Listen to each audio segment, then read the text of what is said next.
être gay, c'est contre nature. Et elle me dit, c'est quand que tu comptes raser ta barbe parce qu'on en a assez en France. Mais c'est une marque connue même jusqu'au fin fond de l'espace galaxie, hein, n'est-ce pas?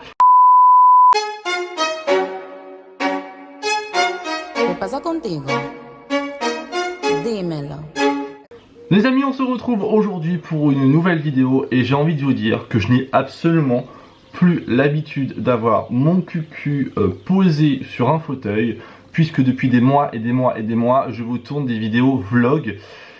Donc du coup, ça va être un renouveau pour moi de m'asseoir, de papoter avec vous. Donc j'espère que la vidéo vous plaira. C'est une vidéo que j'ai mis énormément de temps à vous tourner parce que clairement, j'avais pas la motivation de la faire. Parce que de deux, j'avais pas du tout le temps de la faire, je vais pas vous mentir.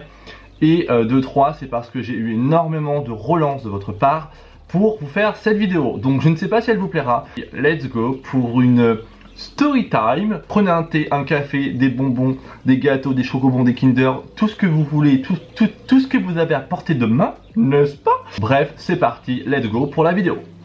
Avant de commencer cette vidéo, je tiens à faire un petit coucou à tous ces lèche-culs, à tous ces commères, à tous ces gens frustrés de la vie qui vont juste zioter ma vidéo parce que bien évidemment je suis connu en tant que personnage public et bien évidemment personnage public veut dire public, donc c'est-à-dire je ne modère à rien hormis mes commentaires, que je vais avoir beaucoup de dislikes sur cette vidéo parce que généralement quand on dérange, donc c'est parti, let's go. Surtout j'ai mis une petite veste Levi's assez bleue. Oui, alors ce n'est pas un placement de produit, n'est-ce pas, hein, c'est une veste bleue Levi's que j'ai piqué à mon petit The Brian on the KitchenAid, n'est-ce pas? Bref, je suis en pleine forme dans cette vidéo, c'est génial. Comme vous le savez, j'ai fait un virage à 360 dans ma vie. J'ai fait ça à peu près à fin d'année 2020. C'était quelque chose qui me murmurait à l'oreille, non pas l'oreille des chevaux, hein.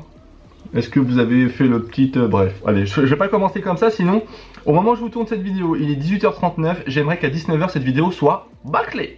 Donc voilà, donc très rapidement, j'ai reçu énormément de messages en me disant oh, « Pourquoi tu as changé de vie? Pourquoi tu ne travailles plus pour cette marque de cosmétiques? Pourquoi ceci? Pourquoi cela? Pourquoi t'as acheté une nouvelle maison? Pourquoi t'es parti là-bas ?» Bref, plein de questions à vous répondre. Donc, je vais vous répondre. Comme vous le savez, je travaillais pour une énorme marque de cosmétiques mondialement connue, hein, n'est-ce pas? Que je ne citerai pas, mais c'est une marque connue même jusqu'au fin fond de l'espace galaxie, hein, n'est-ce pas? Tout le monde connaît cette marque. Nous sommes souvent habillés en noir. Petit clin d'œil, dans ta petite boîte là, en noir. Je pourrais dire un peu comme une secte, hein, n'est-ce pas? Où nous avons une identité assez dans une case, hein, on ne sort pas de cette case. J'ai travaillé pour cette marque pendant plus de 6 ans et il s'avère qu'il m'est arrivé énormément de choses dans cette magnifique marque qui d'ailleurs, je ne sais pas si on peut toujours appeler ça une marque, hein, mais clairement ils ne sont pas dans l'air du temps, hein. Pas faute d'avoir essayé de faire quelque chose, hein, pour eux, mais bon, mes débuts ont été plutôt cool puisque comme vous le savez, j'avais fait pas mal de plateaux télé de mode et autres avant de rentrer dans une marque de cosmétiques et du coup franchement ma première année a été vachement cool, vachement bénéfique parce qu'en fait j'ai appris plein de choses que je ne connaissais pas, y compris surtout le milieu un peu de la vente dans le milieu du cosmétique. Donc je me suis dit ça peut être hyper enrichissant, moi je m'adapte à tout, tout était cool, franchement open bar, j'ai eu un CDI assez rapidement, d'ailleurs même tout de suite, j'ai eu juste un mois d'essai, j'ai eu mon CDI. Mais quand on creuse un petit peu, on s'aperçoit que en fait il y a plein de choses qui ne vont absolument pas là-dedans.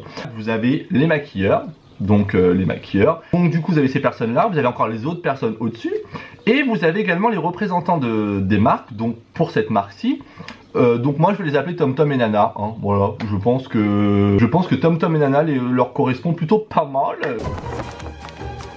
Tom Tom et Nana. Je sais pas, Tom Tom et Nana, je trouve que, je sais pas, Tom Tom, Nana, je sais pas, je trouve qu'on est sur un bon truc quoi. Et donc ce genre de personnes sont censées normalement vous faire passer par exemple des niveaux afin de faire des défilés et autres. Mais ce qui est assez frustrant, alors bien évidemment je parle pas forcément de moi, mais je parle globalement, il y a de très très bons maquilleurs, enfin il y avait, parce que bon maintenant à part quelques-unes, ça vole pas très haut, et parce qu'ils sont tous partis. Ce qu'il faut savoir, c'est que dans cette marque, il y avait de très très bons maquilleurs qui ont commencé à partir. Et puis moi j'étais là, je me dis mais en fait pourquoi?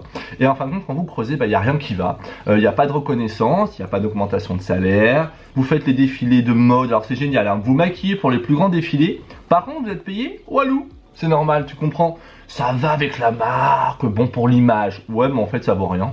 Et c'est ce genre de personnes qui vous font passer les niveaux pour évoluer.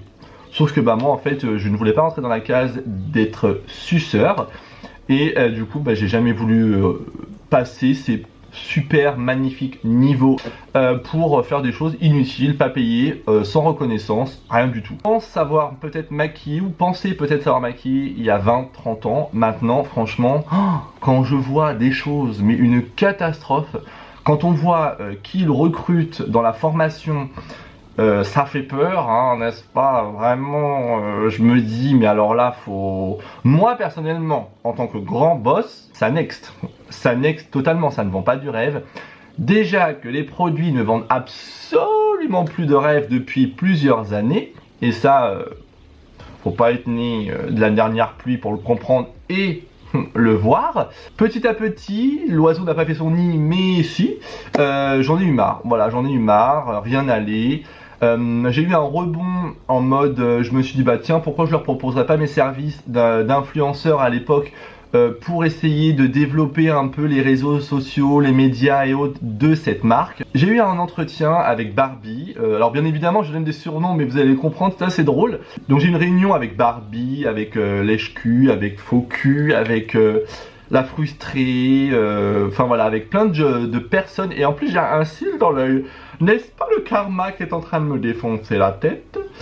Est-ce que c'est parti? Bref, donc du coup voilà, petite réunion, petit aparté, nous étions plusieurs, on était au moins une bonne douzaine. Il y avait des personnes, voilà, donc comme je vous l'ai dit, Barbie, frustrée.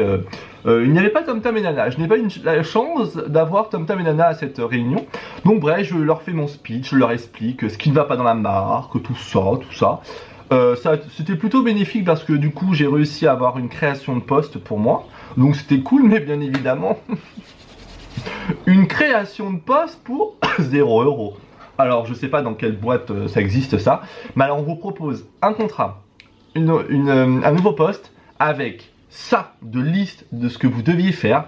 Bien évidemment je l'ai, je vais pas vous la montrer, on s'en fout, mais avec ça de liste, sans matos, sans budget, démerde-toi, puisque tu es connu, puisque tu as des relations, trouve les mannequins, tu prends ton matériel, tu trouves les idées de vidéos, tu te démerdes, on te fournit entre guillemets que un petit peu de matériel. Moi j'étais là comme ça, mais du coup je sers à quoi? Non parce que bon, hormis de vous proposer des contenus, faire le taf de certaines pain beige comme on dit, qui aiment la vie en rose d'Edith Piaf, ou toutes leurs filles des roses. Enfin j'ai vu des trucs, je préfère même pas en parler parce que je me suis dit comment une marque comme mondialement connue, j'adore faire ça, mondialement connue parce que ils se prennent pas pour de la merde, ah non, pas du tout, peuvent poster ça, n'est-ce pas? Il y a des choses où je me dis what the fuck. Et bref, donc du coup je vous passe les détails. Donc ça a une liste, limite un rouleau de PQ de liste de tout ce que je devais faire, de tout ce qu'ils attendaient de moi. Bon, j'en parle un peu à mes proches et tout. On me dit ouais mais du coup t'es payé combien en plus? Walou, 0. Walou. Donc là je leur pose la question du coup comment ça se fait, pas de salaire, pas d'augmentation sur le salaire et tout. Non, tu comprends, la marque va mal. Pour une marque mondialement connue, la marque va mal, il n'y a pas d'argent. Par contre, ceci dit, c'est un essai de 6 mois. Donc tu vas nous montrer si tu es vraiment capable de faire des vidéos, des montages, du make-up, proposer des choses, bref. Sauf qu'en fin de compte, ces personnes-là qui m'ont créé ça n'y connaissent que dalle. En gros, on s'était, pourquoi on ferait pas des petits concours? Ouais, bon du coup, tes petits concours, ce qui serait bien, c'est que tu les mettes sur tes réseaux, et puis qui s'abonnent à notre compte, comme ça du coup tu comprends. Oui, je comprends que je suis en train de me faire entuber, mais why not, pourquoi pas, on peut essayer. Et puis du coup, ce qui serait bien, ça serait de faire des quelques petites vidéos comme ça et tout. Bon, bien évidemment, on n'a pas de budget, donc tu trouves les mannequins. Pourquoi pas, j'ai des amis mannequins, donc why not. Mais du coup, est-ce qu'il y aura un, je sais pas, peut-être 50 balles, 10 balles, non, 3 euros, non plus, bon. Peut-être un rouge à lèvres ou deux qui traîne comme ça parmi quelques personnes qui foutent des trucs dans leur poche, peut-être éventuellement, non plus, ah si peut-être, donc du coup j'ai réussi à négocier un petit peu de matériel pour mes mannequins, et là je me suis dit, ok, on est arrivé à un stade très critique. Pour certaines personnes c'est taxi à gogo, tout à gogo, mais vraiment tout à gogo. Toi tu demandes une ring light, 2 spots, c'est trop cher. C'est trop cher. Idéalement, puisque tu as ton matériel, ramène ton réflexe, ramène ton Canon, ramène ton truc, et puis bah gère quoi. Et du coup j'arrive au bureau le premier jour avec ma petite valise, tout en mode épinglé comme jamais, hein, highlighter en flic et tout. Hein. Je dis du coup est-ce que j'ai un endroit pour travailler? Oui, bah alors du coup on va te mettre là. Dans un vieux bureau qui n'était pas un bureau, puisque c'était tout un stock de, vous savez c'était tout un stock de produits de coffrets de maquillage. C'était des coffrets qui devaient envoyer aux influenceurs et c'était dans mon contrat. En mode, on t'enverra aussi, comme à tous les influenceurs qu'on envoie, ces coffrets que je n'ai jamais reçus, bien évidemment. Parce que tu comprends, il n'y en a pas assez. On m'a mis dans un fucking bureau avec plus de 20 ou 30 coffrets autour de moi comme ça. Moi j'étais avec mon MacBook comme ça, en train de bosser sur leur... bosser pour eux. Et là on me dit, il n'y a pas de coffret pour toi. Donc là, globalement, au fond de moi, dans ma tête, je me suis dit, on se fout de ma gueule. Alors là, clairement, on se fout littéralement de ma gueule, on va pas se mentir. Donc au bout d'un moment, comment voulez-vous que ça me motive, hein, rien du tout, walou. Et à ce moment-là, j'étais en boutique, donc j'étais en boutique dans le Marais, j'adore dire le Marais, avec un responsable, donc je l'appellerais Bogdanov, parce que je trouve que ça le correspond tout à fait, Bogdanov, parce que au bout d'un moment, quand tu abuses du botox, il faut arrêter puisque tu es figé dans le temps et tu ressembles à rien. Donc du coup, je l'appellerai Bogdanov, cette personne qui m'a fait du harcèlement moral, bien évidemment.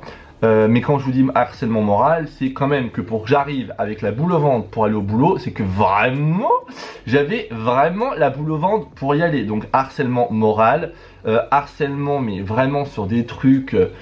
tu fais pas assez de chiffres, t'as pas fait assez de chiffres, t'as pas fait assez de chiffres, tu te rends pas compte, t'as pas fait assez de chiffres, t'as pas assez vendu, t'as pas assez vendu. Non, parce que ce qu'il faut savoir, il y a de la vente, hein, ok, il y a pas de problème. Mais au bout d'un moment, je vais pas me prostituer, je vais pas non plus vendre ma mère pour vendre 2 lipsticks et un crayon. Vous voyez ce que je veux dire? Au bout d'un moment, c'est pas du tout logique.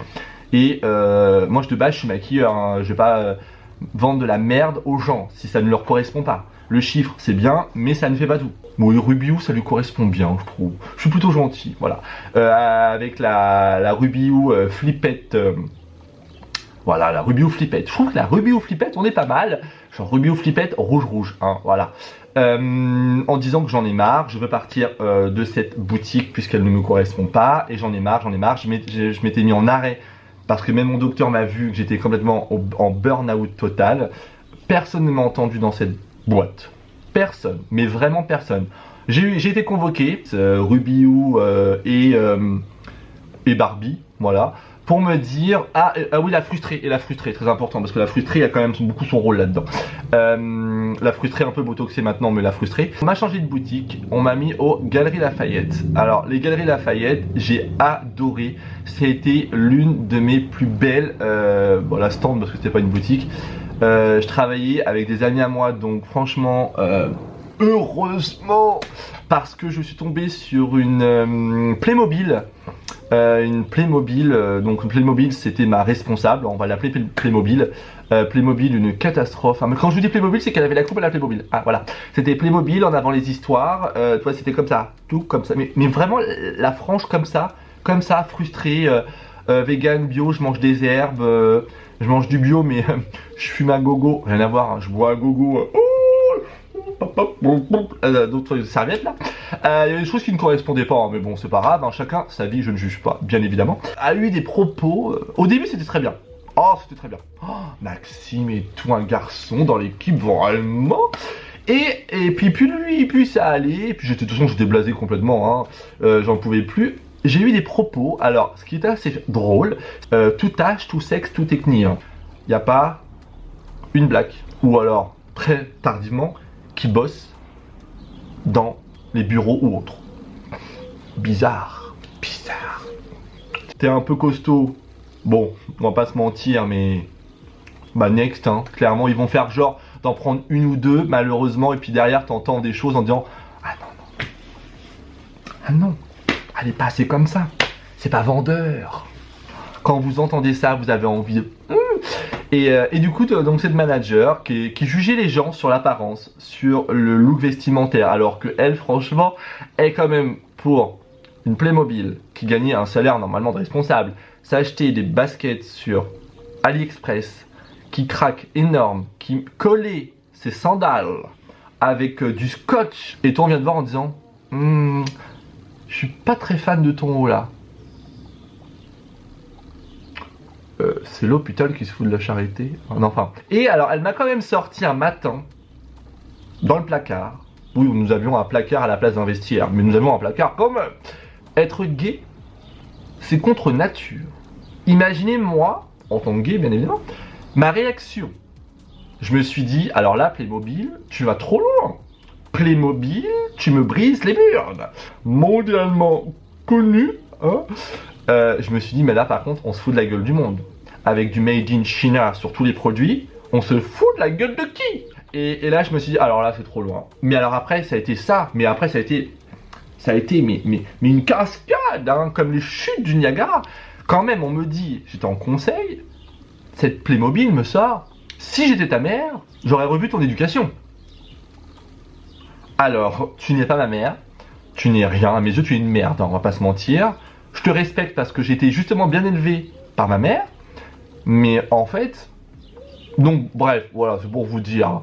Et par exemple, un matin, j'arrive, donc vous voyez, je suis barbu, hein, n'est-ce pas? J'ai de la barbe, vraiment très très soyeuse. Et elle me dit, c'est quand que tu comptes raser ta barbe parce qu'on en a assez en France. Et là, il y avait mes collègues à côté, j'étais là comme ça. Je fais... t'as dit quoi là? Et là en fait c'est parti trop loin. Je me suis dit là par contre, si ça c'est même plus du harcèlement, c'est des propos racistes, des propos homophobes. Enfin il y a eu des trucs, mais je peux même pas tout vous dire parce que c'est trop long. Mais il y a eu des trucs, mais je me suis dit mais oh là là, what the fuck. Et moi, j'ai une grande gueule. Je suis cash, qu'on ne m'aime pas, la seule chose qu'on ne peut pas me reprocher c'est ma franchise. Je dérange, bien évidemment. Vous derrière, vous êtes en train de suer, que ça soit du front, de l'arrêt pour les personnes de cette société vraiment mondialement connue.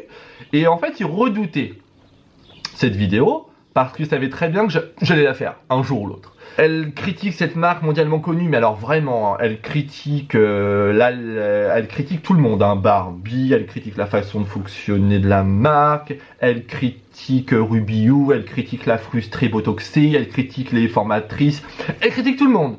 Mais dès qu'elle les voit, amen, amen. Enfin bref, franchement, j'ai eu une équipe, heureusement que j'en avais 2-3 ou qui sont mes amis maintenant. Heureusement qu'elles étaient là. Oh my goodness. Bref, donc du coup, les Galeries Lafayette se passent et tout. Harcèlement nanin, arrêt maladie, bien évidemment, burn-out, harcèlement. En fait, c'est ça. Ce qu'il faut savoir, c'est que dans cette boîte, c'est du harcèlement moral constamment, quotidiennement. Mais vraiment. Le chiffre, le machin, le look vestimentaire, ça va pas, ça va pas, ça va pas, ça va pas, ça va pas. T'as passé trop de temps avec ta cliente, et puis ça si, et puis tata, et puis par contre le côté artistique et maquillage, si t'es pas dans les petits papiers, alors bien évidemment j'ai été dans les petits papiers, bien évidemment, mais quand vous commencez à ouvrir un peu votre gueule, vous n'êtes plus dans les petits papiers, et puis alors là, walou, next, salut, ciao Maxime Makeup. Donc ce qui s'est passé, c'est que j'ai été en arrêt maladie, pour des problèmes de santé assez importants, que je ne justifierai pas bien évidemment là-dessus. Et alors, cette société mondialement connue, mon Nexté, bien évidemment, mon Nexté, donc clairement ça s'appelle un petit licenciement abusif, hein. Quand on vire quelqu'un sur un arrêt maladie avec autorisation de sortie, ça s'appelle un licenciement abusif. Hein, bien évidemment, je vais pas vous sortir toutes les lois, hein, je pense que vous êtes au courant de comment ça se passe. Donc du coup, moi, Maxime Makeup, j'ai fait quoi? J'ai fait appel à mon avocat. Je pense que il va de soi d'avoir un avocat, là pour le coup, parce que c'était légitime. Donc mon avocat s'appelle Richard Wetzel, donc clairement s'il passe par là, déjà je le remercie puisque c'est un avocat au top du top. Si vous êtes de Paris, donc c'est un avocat au barreau de Paris, donc si vous avez besoin, franchement je vous le recommande, il est topissime. Donc maintenant tout est dans les mains de mon avocat. Et puis voilà. Mais franchement, j'ai pas pu tout vous résumer, mais en tout cas, il y a plein de choses. En tout cas, les surnoms que je donne sont à mourir de rire. Et les personnes qui ont bossé avec moi, je sais que derrière leur écran, elles sont mortes de rire avec des mouchoirs en se disant oh, mais non. Parce que ce qu'il faut savoir, c'est que je suis un clown, n'est-ce pas? Parce que comment vous me voyez là, je suis vraiment comme ça dans la vraie vie. Et c'est justement pour ça que je dérange. Donc maintenant, je laisse faire mon avocat. Je me sens d'une libération. Mais quand je vous dis d'une libération... Alors attendez, parce que j'ai un peu mal au... je suis assis sur un pouf. Ah bah je suis peut-être assis sur Playmobil. Playmobil. Que je suis drôle. J'ai necté tout le monde, les gens nocifs, les gens anxiogènes. Et je pense qu'en fait, malheureusement, on m'avait dit que j'étais aigri au moment où je travaillais. Mais je pense qu'en fait, c'est cette marque mondialement connue qui m'a totalement rendu aigri et qui m'a étouffé en fait. J'étais à un stade où j'en avais ras le cul, sachant que pendant mes 6 ans d'ancienneté, on m'a proposé des projets de dingue que j'ai refusé pour cette fucking marque. Des plateaux télé, être le maquilleur d'M6 pour le truc là, sur M6, là, coiffeur machin relooking. On m'a proposé 2 fois Secret Story que j'ai refusé. Enfin, c'est pas forcément des références, mais pour vous dire que j'ai refusé des choses hyper cool, hyper bien payées, où clairement j'aurais pu m'éclater en fait. Et pour du harcèlement moral, enfin bref, pour plein de choses. Le côté positif, c'est que j'ai eu la chance de rencontrer des gens formidables, des gens qui sont maintenant des amis, des gens qui m'ont énormément épaulé, énormément aidé. Elodie, si tu passes par là, vraiment, bah, t'as été au top. Vraiment, elle a été là de A à Z, elle a suivi tout. Si vous ne la connaissez pas, je vous mettrai le lien de sa chaîne juste en dessous, puisqu'elle est là pour aider les gens à ne pas se faire couiller comme cette société, avec des textes de loi. Elle vous explique comment ne pas se faire avoir. Donc vraiment, je vous incite grandement à aller voir sa chaîne YouTube. Moi, ma nouvelle vie, mais alors comment vous dire, c'est le jour et la nuit. Je suis le plus heureux. Mais vraiment, j'ai une belle maison, on vient d'acheter un cheval, un 3e cheval. Donc franchement, on a énormément de projets pour les 2-3 prochaines années. Et maintenant, je pense que vous allez vous en mordre les doigts, clairement. Parce que moi, j'ai ma tête, j'ai mon karma, j'ai ma vie qui est très serein. Donc les frustrés qui sont toujours à leur frustration d'être dans l'apparence. Alors, dans cette boîte... Par exemple, l'une des frustrées, pas de gosse, pas de mari, pas de machin, pas de truc, botoxé, tata, qui ose être la plus garce, la plus lèche-cul, la plus faux-cul, la plus de tout ce que vous voulez qui vous a derrière. Franchement, ce genre de personne, le karma, un jour ou l'autre, il vous tombera dessus. Je ne sais pas comment. Je lâche des bombes, mais il n'y a pas d'intérêt puisque je suis dans du positif. Cette vidéo, il fallait que je la fasse en tout cas pour faire le bilan, pour faire une page se tourne dans ma vie. J'ai mis du temps parce que maintenant je suis éducateur spé. Donc comme vous le savez, depuis avril, je suis devenu éducateur spécialisé et là, quoi? Mais t'as pas fait de diplôme, mais c'est un scandale. Alors je vais pas rentrer dans ce débat-là, comment ça se fait, comment t'es rentré, ton salaire et tout, nanani, qu'est-ce que tu fais? Je suis éducateur spécialisé, c'est juste un travail génial et je me demande comment j'ai pu attendre autant de temps pour faire ce métier. Je suis utile, je me rends utile, j'ai énormément de projets. En 2 mois, 3 mois, j'ai réussi à faire des projets de dingue. Je suis en train de monter une institut. Donc autour de la beauté, de la coiffure et autres, avec ce centre pour les résidents. Donc je travaille avec les personnes en situation de handicap. Alors je peux vous assurer que les problèmes de beauté, d'ongles, de lèche-cul, de Ruby ou de Barbie, de Bogdanov, de tout ce que vous voulez. Mais alors à côté, mais on s'en bat les couilles, on s'en bat les couilles. Vous savez la musique que je mets tout le temps. Et ben alors là franchement, mais clairement... nos problèmes, sont dérisoires à côté de leurs problèmes. Et franchement, c'est un travail qui me demande énormément de temps parce que je fais des semaines à 56 heures. Je pense que pour les personnes qui le sont, vous savez très bien que c'est un travail prenant. On s'occupe des résidents de A à Z. On est là pour les encadrer, pour les aider. De me dire, bah, cette personne par exemple, elle ne sortait jamais. Et bah dans, je sais pas, peut-être dans 1 mois, 2 mois, 3 mois, cette personne pourra aller chercher son pain tout seul. Et ça, c'est un travail où moi, je rentre chez moi le soir, je suis trop fier, je suis trop content. Donc voilà, en tout cas, je pense que le côté EduxP, vous savez très bien. Là, par exemple, en ce moment, je suis en pleine vêture. Donc en pleine vêture, c'est vous allez refaire toute leur garde-robe. Et alors, je m'éclate, mais comme vous imaginez même pas. Je prends le temps de choisir leur petite crème. On fait les magasins ensemble. On achète les chaussures. Enfin, je les look un peu comme moi, puisque moi, franchement, je suis looké pareil. C'est-à-dire, avant, on était habillé sinistrement dans cette marque mondialement connue. Maintenant, je peux m'habiller en couleur et je suis tout le temps en couleur. Je ne suis plus en noir quand je bosse. Et du coup, ils se reflètent sur moi et ils veulent être habillés comme moi. Donc, c'est trop mignon. C'est trop cool. Donc, je ne travaille pas avec des enfants, mais avec des personnes de 20 ans à 70 ans avec des situations de handicap. Donc ça va de la trisomie 21 à des retards. Ça va, voilà, il y a plein de pathologies, il y a plein d'handicaps différents. J'apprends énormément au quotidien parce que je suis arrivé là-dedans avec mes pinceaux, je me suis dit, je suis arrivé où? Et en fin de compte, au bout d'1 heure, je me suis dit, ouais mais en fait t'es là pour ça. J'ai mon propre atelier qui s'appelle l'atelier des artistes, où on crée des choses merveilleuses avec eux, c'est trop bien, j'ai plein de projets, un changement radical de vie. Je sais pas si cette vidéo vous allez la regarder en entier, mais je vous le conseille. Je sais très bien que YouTube est devenu totalement à chier, cette plateforme est devenue à chier, mais je vous aime trop en fait, donc du coup je continuerai à vous faire des vlogs, à vous faire des vidéos face caméra, forcément un peu moins de make-up, j'ai moins le temps de vous faire des vidéos 1, 2 par semaine. J'ai mon copain, on a énormément de choses, on a des chevaux, on a des poneys, on a des chiens, on a Scotty, on a Raven, on a Ken, on a Brume. J'adorais reprendre un petit chat. Enfin, voilà, ma vie c'est ça. Ma vie c'est les animaux. Dans 3 ou 5 ans, on aimerait beaucoup ouvrir notre ferme pédagogique et chambre d'hôtes. Donc voilà les amis, je voulais vous faire cette petite vidéo. J'espère qu'elle vous aura plu, qu'elle vous aura bien fait rire en tout cas pour les personnes qui ont travaillé dans cette marque mondialement connue.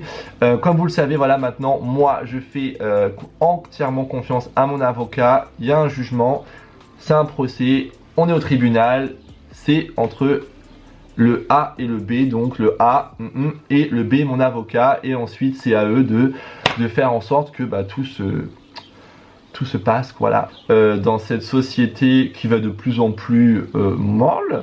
Et puis qui vend plus du rêve, hein.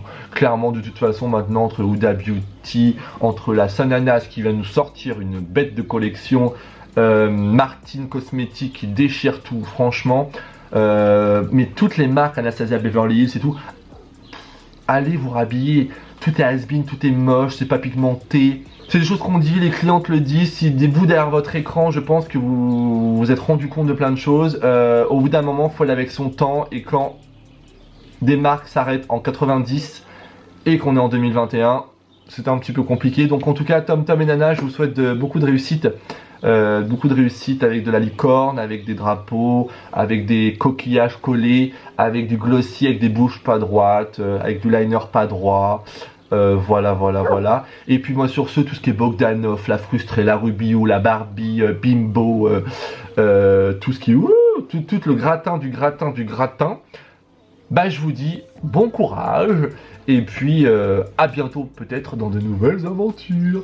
Sur ce, je vous fais des bisous, je vous fais des petits bisous sur votre joujou. Bisous, vous chez vous.